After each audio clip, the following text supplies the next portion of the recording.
Kita baru saja merayakan kenaikan Tuhan Yesus Kristus.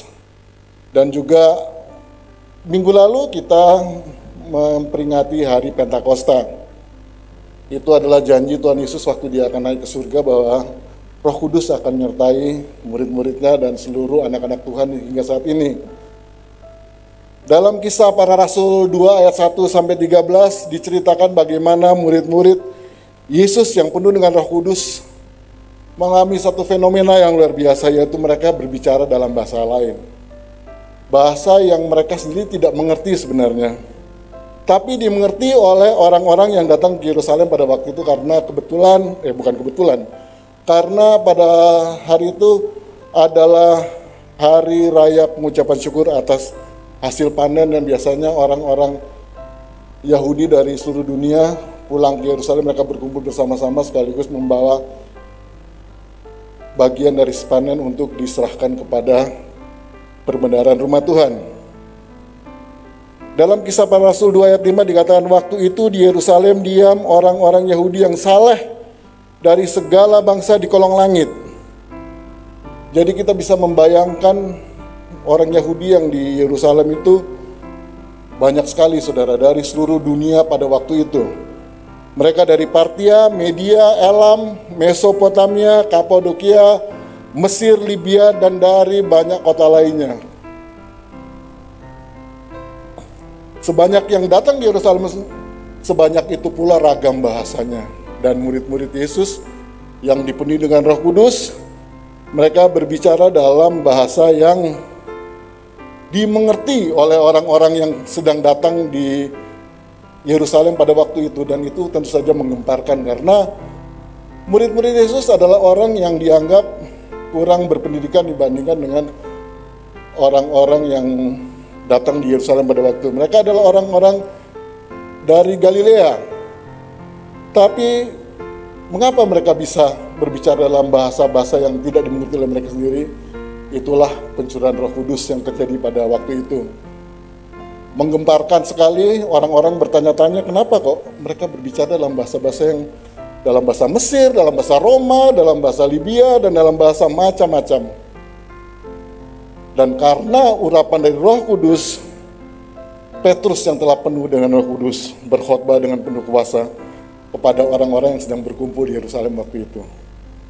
Petrus yang 53 hari sebelumnya adalah murid Yesus yang pengecut. Bahkan sampai mengingkari Yesus 3 kali karena takut ditangkap kayak Yesus gitu ya. Jadi dia kemudian mengingkari Yesus, walaupun pasti hatinya sangat pedih waktu dia mengingkari Yesus, tapi karena takutnya dia melakukan itu. Dan pada hari Pentakosta tiba-tiba Petrus menjadi seorang yang penuh kuasa dan dengan berani mengkhotbahkan tentang Yesus Sang Mesias Juru Selamat itu. Dan hasilnya kita tahu semua dalam Kisah Para Rasul 2 ayat 41, ada 3.000 orang yang bertobat dan dibaptis karena mereka menerima Yesus sebagai Juru Selamat. Para petobat inilah yang menjadi jemaat perdana dalam pelayanan para Rasul Kristus. Jemaat yang penuh dengan Roh Kudus. Inilah jemaat yang menjadi role model bagi gereja yang sehat dan bertumbuh secara baik, yang seharusnya juga menjadi ciri gereja masa kini. Bagaimanakah kehidupan jemaat perdana ini sehingga mereka harus jadikan teladan bagi kita? Mari kita baca dalam Kisah Para Rasul 2 ayat 42 sampai 47. Mereka bertekun dalam pengajaran rasul-rasul dan dalam persekutuan, dan mereka selalu berkumpul untuk memecahkan roti dan berdoa. Maka ketakutanlah mereka semua, sedang rasul-rasul itu mengadakan banyak mujizat dan tanda. Dan semua orang yang telah menjadi percaya tetap bersatu, dan segala kepunyaan mereka adalah kepunyaan bersama. Dan selalu ada dari mereka yang menjual harta miliknya lalu membagi-bagikannya kepada semua orang sesuai dengan keperluan masing-masing. Dengan bertekun dan dengan sehati mereka berkumpul tiap-tiap hari dalam bait Allah. Mereka memecahkan roti di rumah masing-masing secara bergilir dan makan bersama-sama dengan gembira dan dengan tulus hati, sambil memuji Allah, dan mereka disukai semua orang. Dan tiap-tiap hari Tuhan menambahkan jumlah mereka dengan orang yang diselamatkan. Inilah tanda-tanda dari jemaat yang dipenuhi Roh Kudus. Yang pertama adalah mereka tekun belajar firman Tuhan. Mereka bertekun dalam pengajaran para rasul. Bertekun berarti berdedikasi, konsisten. Karena tekun itu pasti adalah satu kegiatan yang panjang dan terus-menerus, sehingga orang yang mengikutinya harus tekun, harus sungguh-sungguh. Kalau enggak, mereka bisa putus di tengah jalan. Bertekun juga berarti fokus. Artinya jemaat perdana, jemaat yang penuh dengan Roh Kudus ini menundukkan dirinya di bawah bimbingan para rasul. Mereka menempatkan diri sebagai murid yang belajar dengan tekun dan sungguh-sungguh ke dalam pengajaran para rasul. Lalu apa yang dipelajari oleh jemaat mula-mula atau jemaat perdana ini? Mereka belajar terus-menerus dan fokus tentang doktrin-doktrin kekristenan.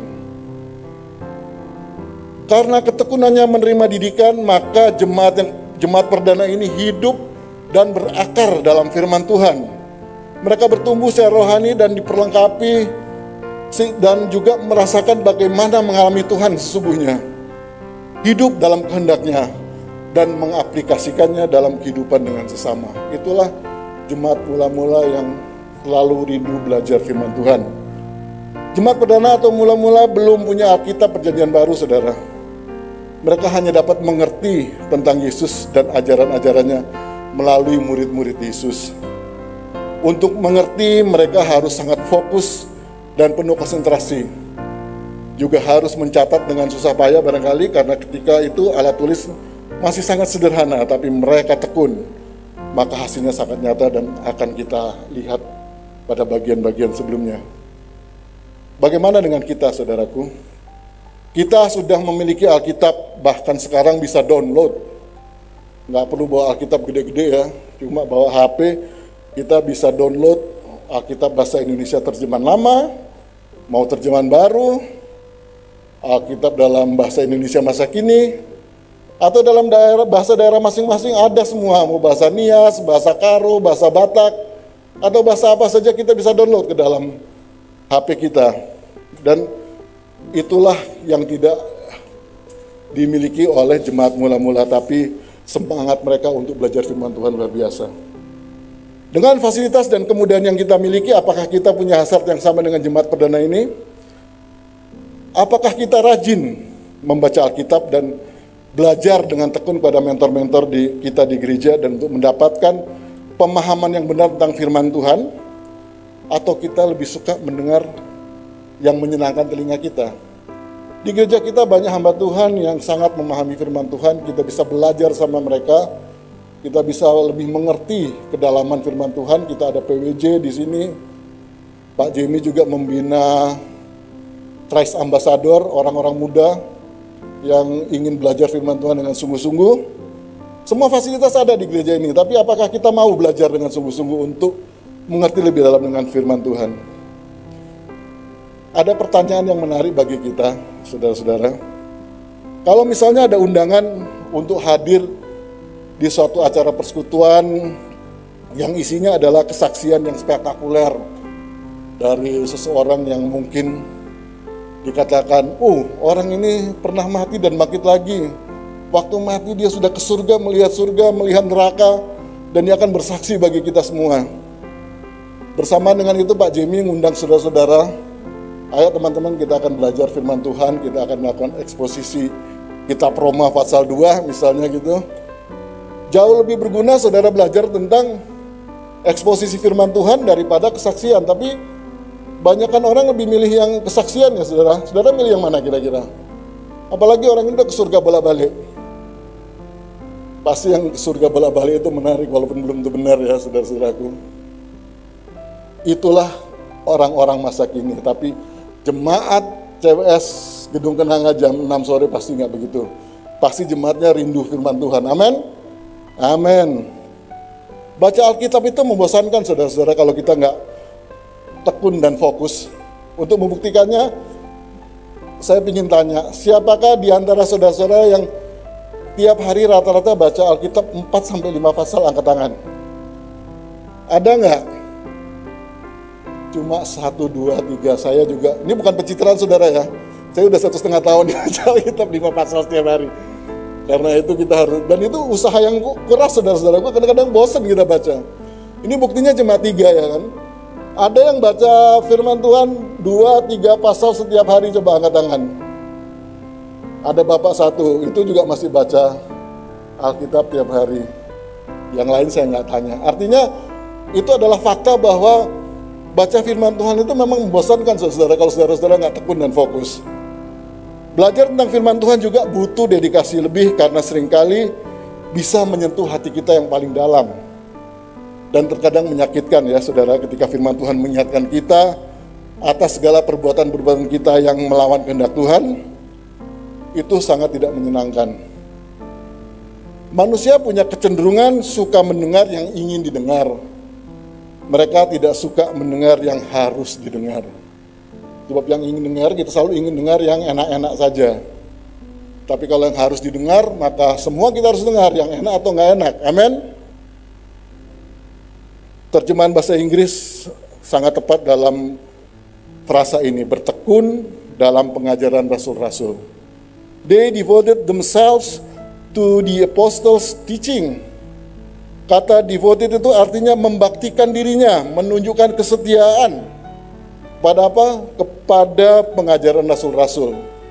Karena memang dibutuhkan satu sikap yang konsisten untuk membaktikan diri, untuk niat yang sungguh-sungguh untuk belajar firman Tuhan. Kalau enggak, kita pasti akan mengalami kebosanan dan kita memilih yang enak-enak saja. Saudaraku, dengan membaktikan diri dan penuh dengan kesetiaan pada pengajaran firman Tuhan, walaupun sering menemplak kita, mengingatkan kita untuk tetap di jalan Allah, supaya keselamatan yang telah kita peroleh dengan cuma-cuma karena anugerahnya tetap dalam diri kita.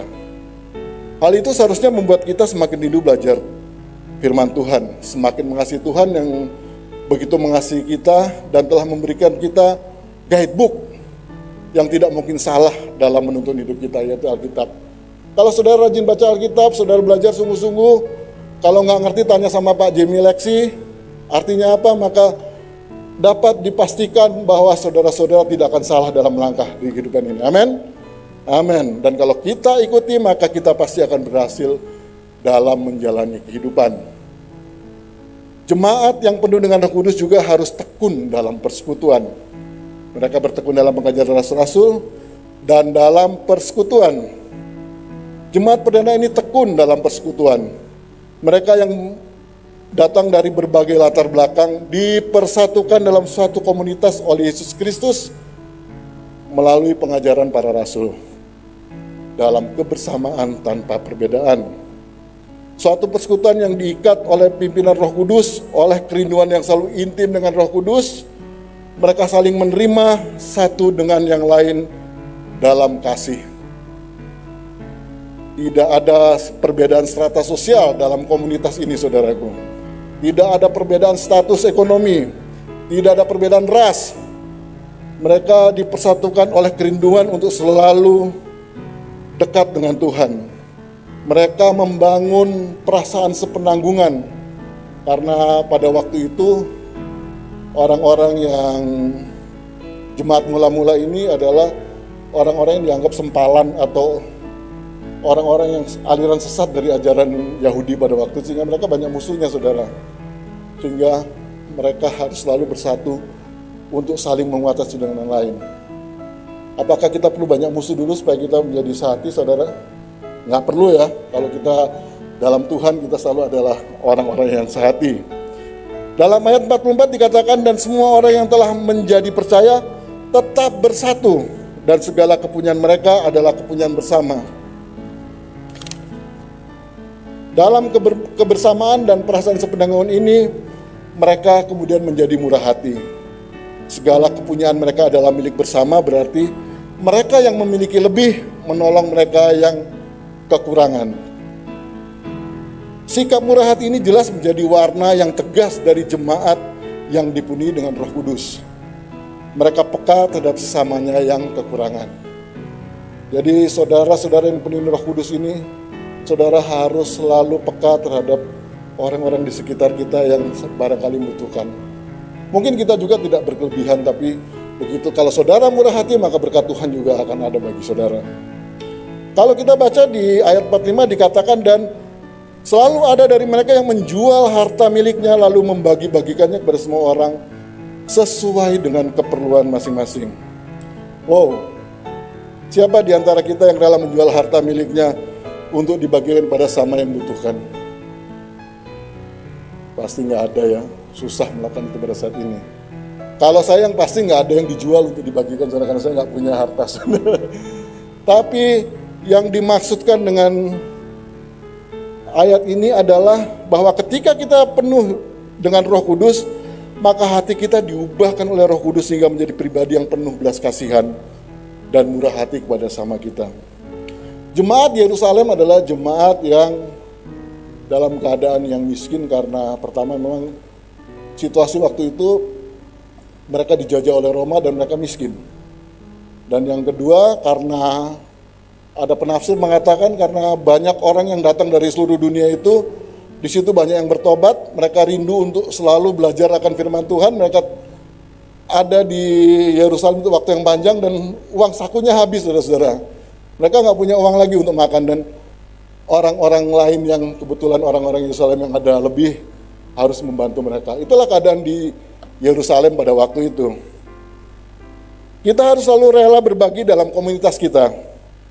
Inilah persekutuan yang dibangun dengan persahabatan, partnership, perasaan senasib, dengan hubungan yang saling menguatkan dalam perasaan persaudaraan, serta tinggal dan berkumpul bersama-sama dalam kasih Kristus. Itu definisi dari Patrick Murley tentang persekutuannya jemaat mula-mula pada waktu itu. Di sanalah terbangun relasi yang kuat, sehingga persekutuan jemaat perdana menjadi kokoh dan kuat. Dalam kebersamaan yang kuat itu mereka membangun persaudaraan yang erat. Mereka memecahkan roti di rumah masing-masing secara bergilir dan makan bersama-sama dengan gembira dan dengan tulus hati sambil memuji Tuhan. Mereka selalu menyempatkan diri untuk berfellowship dengan saudara seiman. Makan bersama secara bergilir menunjukkan bahwa mereka saling mengundang makan di rumah masing-masing. Jadi yang pada saat itu nggak punya makan juga selalu mendapat makan karena mereka diundang oleh orang di sekitarnya yang kebetulan sedang mengadakan acara fellowship itu. Jadi mereka saling membantu. Dan ketika mereka makan bersama itulah mereka juga mengadakan perjamuan kudus untuk mengingat pengorbanan Yesus Kristus di kayu salib dalam rangka menebus dosa mereka. Pada waktu itu saudara, tidak seperti sekarang kita perjamuan kudus formal ya, karena kita banyak, jadi kita melakukannya secara formal. Pada waktu itu di jemaat mula-mula dan bahkan dicontohkan oleh sendiri, perjamuan kudus biasa dilakukan pada waktu makan bersama saudara. Jadi sangat tidak formal. Jadi ada pemimpin dalam tempat pada waktu makan bersama itu, dialah memecahkan roti, lalu dibagikan kepada semua yang hadir pada acara makan bersama itu, dan disitulah mereka melakukan perjamuan kudus untuk mengingat kasih Tuhan Yesus. Itulah kebersamaan yang terjadi karena mereka tulus hatinya dan penuh dengan sukacita. Sebagian besar dari mereka adalah orang sederhana, saudara. Kalau kita membaca Kisah Para Rasul, makanya saudara itu dari tadi dikatakan perlu belajar sungguh-sungguh dari firman Tuhan, karena itu menjadi menarik ketika kita fokus belajar firman Tuhan. Kita jadi tahu. Kalau kita baca di Kisah Para Rasul atau kita membaca surat kiriman Paulus kepada jemaat-jemaat binaannya, kita akan punya gambaran tentang betapa miskinnya jemaat Yerusalem secara jasmani. Tapi keadaan itu tidak menghalangi jemaat Yerusalem saling tolong menolong dan hidup dalam sukacita. Lalu bagaimana dengan kita saudara? Saya yakin saudaraku semua hidup dalam sukacita dan selalu gembira dalam menghadapi hidup ini. Amin. Karena apa? Karena Roh Kudus yang telah memenuhi hidup kita. Kelihatan dari wajah-wajah saudara kalau saya ibadah di jam 6 sore ini, wajah-wajahnya selalu sumringah, penuh senyum, penuh sukacita. Pada waktu kita berkumpul dalam persekutuan itu sangat menguatkan hati saya dan membuat saya yakin bahwa saudaraku semua adalah orang-orang yang dipenuhi dengan Roh Kudus. Amin. Mungkin saat ini kita juga sedang mengalami keadaan yang sulit akibat dari pandemi yang sudah menimpa kita lebih dari setahun ini. Tapi semua kesulitan yang sedang kita hadapi tidak boleh menghalangi kita hidup dalam kasih Tuhan. Amin. Juga tidak boleh menghalangi kita untuk mengasihi sesama kita. Tidak boleh menghalangi kita untuk bersukacita karena Roh Kudus akan selalu bersama dan memimpin kita melewati masa-masa sulit ini. Amin. Amin. Yang ketiga, jemaat perdana juga tekun dalam ibadah dan doa. Mereka selalu berkumpul untuk memecahkan roti dan berdoa. Ayat 42, bagian B. Di ayat 45 dikatakan, dengan bertekun dan dengan sehati mereka berkumpul tiap-tiap hari dalam bait Allah. Jemaat perdana ini juga adalah jemaat yang tekun atau sungguh-sungguh setia, konsisten berdoa dan beribadah. Berdoa dan beribadah adalah gaya hidup jemaat perdana. Mereka melakukannya secara konsisten. Kata mereka selalu berkumpul menunjukkan mereka melakukan itu dalam satu komunal, dalam satu komunal, satu kelompok. Dan mereka tidak hanya berdoa secara pribadi, tapi mereka juga berdoa secara korporat. Mereka berdoa bersama-sama. Jemaat ini menyadari bahwa kehidupan mereka ada dalam tangan Tuhan. Tuhanlah tempat mereka menggantungkan seluruh pengharapannya, sehingga mereka selalu harus terhubung dengan Tuhan. Berdoa adalah satu-satunya jalan untuk selalu terkoneksi dengan Tuhan, saudara-saudaraku. Dengan berdoa kita bisa curhat kepada Allah. Dengan berdoa apapun kita bisa ajukan kepada Tuhan. Dan kalau itu adalah kebutuhan saudara dan Tuhan berkehendak untuk memberinya, maka Tuhan pasti akan memberikannya kepada saudara. Kalau Tuhan tidak memberikan kepada saudara, berarti Tuhan tahu bahwa itu bukan kebutuhan saudara, atau Tuhan melihat belum waktunya saudara mendapatkan apa yang saudara minta dari Tuhan. Dengan berdoa kita akan mendapat kekuatan dari kelemahan kita. Kita juga bisa melakukan hal yang sulit karena keterbatasan kita dengan berdoa. Kita bisa mendoakan saudara-saudara kita. Kita bisa mendoakan teman kita. Kita bisa mendoakan negara kita. Bahkan kita juga bisa mendoakan dan harus mendoakan orang-orang yang membenci kita, karena itu ajaran Tuhan Yesus. Mau saudara? Hanya dengan berdoa, Roh Kudus akan menolong kita untuk melepaskan pengampunan bagi orang yang menyakiti kita. Melepaskan pengampunan gak mudah saudara-saudara. Tapi kalau kita selalu berdoa dan minta Tuhan menolong kita, maka Tuhan akan melepaskan kita dari rasa dendam, rasa benci kepada orang yang menyakiti kita. Karena begitu kita melepaskan pengampunan, maka di situ kita dapat kelegaan. Dan begitu kita melepaskan pengampunan, sukacita akan datang dalam kehidupan kita. Nggak peduli orang tetap memusuhi kita, tapi kita tetap mengasihi dia. Dan itu bisa terjadi kalau kita berdoa. Kalau dengan kekuatan sendiri, kayaknya sulit dan tidak mungkin, saudara. Tapi ketika kita berdoa dengan sungguh kepada Tuhan, maka Tuhan akan menolong kita lewat Roh Kudus untuk kita bisa melepaskan pengampunan bagi orang-orang yang membenci kita. Ketika kita bersama-sama dan sehati dalam ibadah, saling mendoakan, saling menguatkan, saling mendukung, maka disitulah kasih Tuhan melalui penyertaan Roh Kudus akan nampak dengan nyata karena kita saling mengasihi satu dengan yang lain.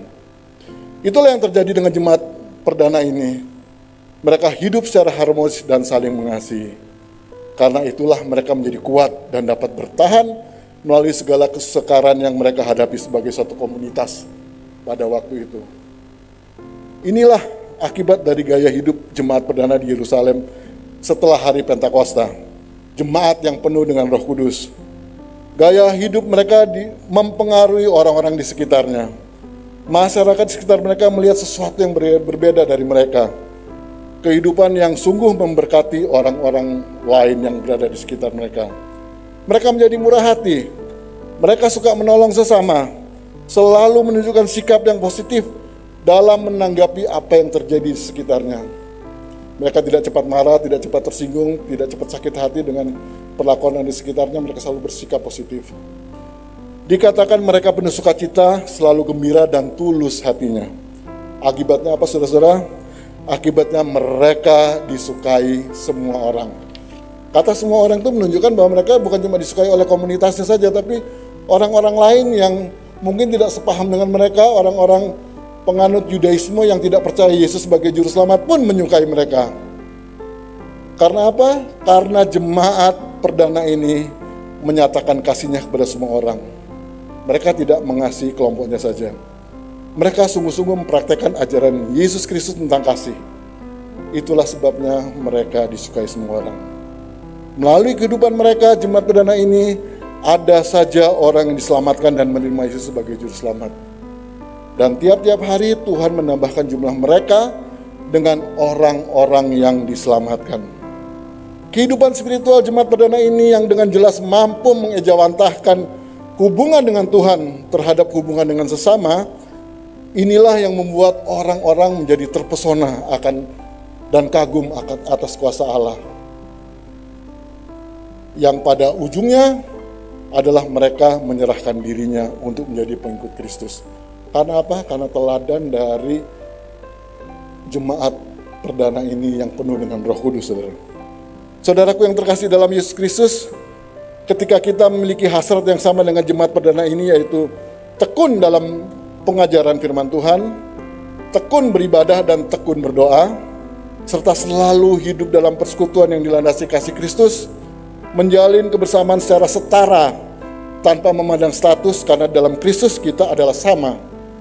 Kita sehati, tulus dalam menjalin hubungan antar sesama, penuh sukacita, serta mewujudkannya dalam tindakan kepada sama umat manusia, maka kita akan melihat orang-orang yang diselamatkan melalui kehidupan kita, jemaat GSJ CWS Gedung Kenanga. Amin. Amin. Allah tidak mengirimkan malaikat untuk mengerjakan karya keselamatan bagi manusia. Allah bekerja melalui kita semua, saudara-saudaraku, anak-anaknya, melalui kehidupan kita. Karena untuk saudara ketahui, orang Kristen tuh hidupnya diamati oleh dunia. Kita salah sedikit, kalau orang lain salah nggak apa-apa. Kalau kita orang Kristen tuh kayak gitu, ya kan? Yesus mengatakan kita adalah garam dan terang. Ketika garam itu tidak asin pasti dibuang, dan ketika dia padam dan tidak memberi penerangan bagi sekitarnya, maka orang tidak bisa melihat Kristus melalui kehidupan saudara. Lalu apakah cara hidup jemaat perdana yang penuh dengan Roh Kudus ini mudah untuk kita ikuti? Pastilah tidak, saudara. Mereka beruntung karena mereka langsung dibina oleh para rasul Kristus yang belajar langsung dari Yesus. Barangkali hingga saat ini belum ada jemaat yang seideal dengan jemaat perdana di Yerusalem. Bahkan beberapa gereja kita sering lihat mereka malah merusak citra Tuhan, alih-alih menjadi saksi Kristus.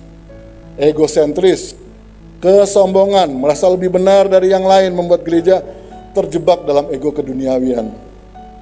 Saling menjelekkan satu sama lain, antar gereja, antar aliran yang tidak sepaham, bahkan mereka bisa saling menyerang dalam sosial media, saudara-saudara ya. Pendeta ini ngomong ini, pendeta ini membantah, dan itu ada dalam YouTube dan kita bisa mencari dimanapun itu ada. Hal itu membuat persekutuan orang yang merasa sepenanggungan dan orang-orang yang harusnya berada dalam kasih karunia Kristus justru menjadi orang-orang hipokrit yang menjual Tuhan untuk kepentingannya sendiri. Makanya kita sering mendengar ungkapan orang Kristen kok gitu, pendeta kok kayak gitu, itu kita sering sekali mendengar itu. Dan mungkin ada juga yang ngatain saya kayak gitu. Kalau itu terjadi, saya akan minta ampun sama Tuhan, saudara. Hal ini tidak boleh terjadi dalam gereja kita, amin. Jemaat yang penuh dengan Roh Kudus, jemaat GSJ CWS Gedung Kenanga jam 6 sore yang penuh dengan Roh Kudus, harus menjadi jemaat yang bersatu, hidup dalam kehendak Allah dan berdampak bagi masyarakat di sekitar kita, amin. Amin. Kita harus menjadikan jemaat mula-mula sebagai patron kita. Dan apabila kita tekun, setia dan sungguh berusaha, maka Roh Kudus pasti akan memimpin kita untuk mencapainya. Gereja kita akan menjadi gereja yang diberkati dan memberkati orang lain.